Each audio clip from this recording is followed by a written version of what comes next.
Hi there, and welcome back to another episode of Sitting in a Car podcast.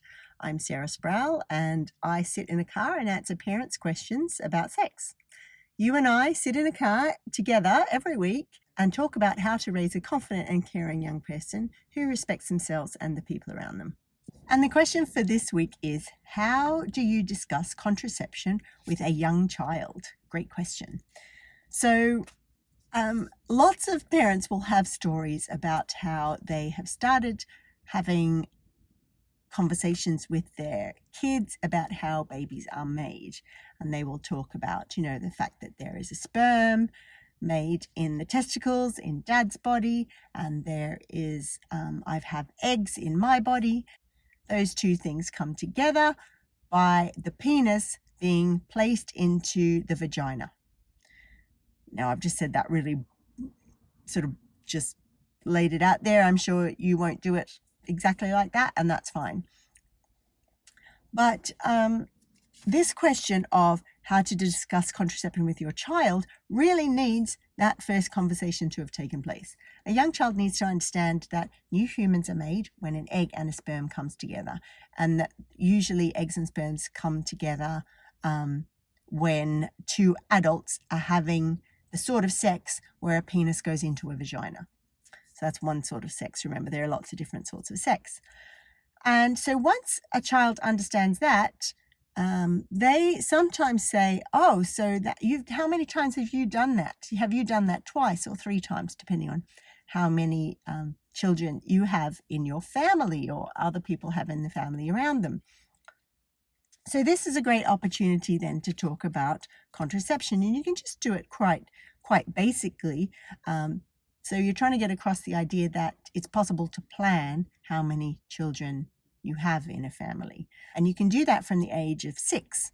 So if we're talking about the type of sex, which is penis in vagina intercourse, where sperms and eggs can join together, you can say every time someone puts a penis into a vagina, it doesn't necessarily mean a new human will be made. Sometimes there isn't an egg ready to connect with the sperm, or sometimes we can stop the sperms getting to the eggs. They might just be happy with that because remember they're only 6, but if they want more information, you can say, you could talk about condoms, for example. You could say, yeah, one way to stop sperms getting to eggs is to put a thing called a condom over a penis, so that when the sperm comes out of the penis, the sperm just stays in the condom. It's sort of like a cover for the penis that keeps the sperm away from the eggs. You could say that.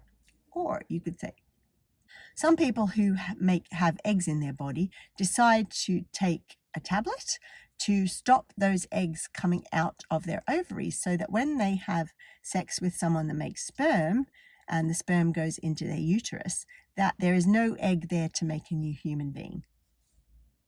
Say that.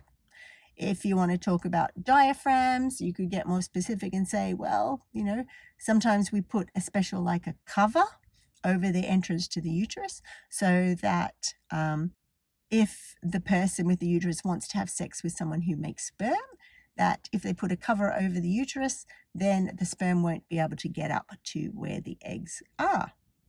Another point to make with your kid, if you're comfortable, is to say that people can have sex. That doesn't mean eggs and sperms come together. There are lots of different types of sex and lots of different intimate things we can do. That means it can still be enjoyable and make us feel close to another person, but there is no chance that sperms get to eggs. See how I just use very basic, simple language, talk about sperms and eggs getting together. Did you notice how when I said most of the time sperms and eggs get together in the body? Because also remember that sometimes sperms and eggs get together with IVF, in vitro fertilization. So the way you can talk about that is sometimes eggs and sperms can't come together on their own and they need some help. There are special scientists and doctors who can help people make new humans by helping them get the egg and sperm together. And once the egg and sperm is together in the laboratory, in the special science lab, then that new fertilized egg can be put into a person's uterus to hopefully grow into a new human. So the question was, how do you discuss contraception with your young child?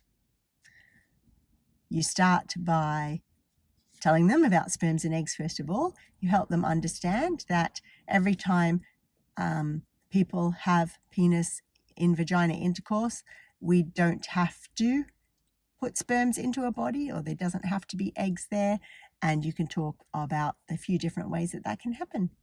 And that's Sitting in a Car for another week, where I've answered your question to help you raise a confident and caring young person who respects themselves and the people around them. Bye for now.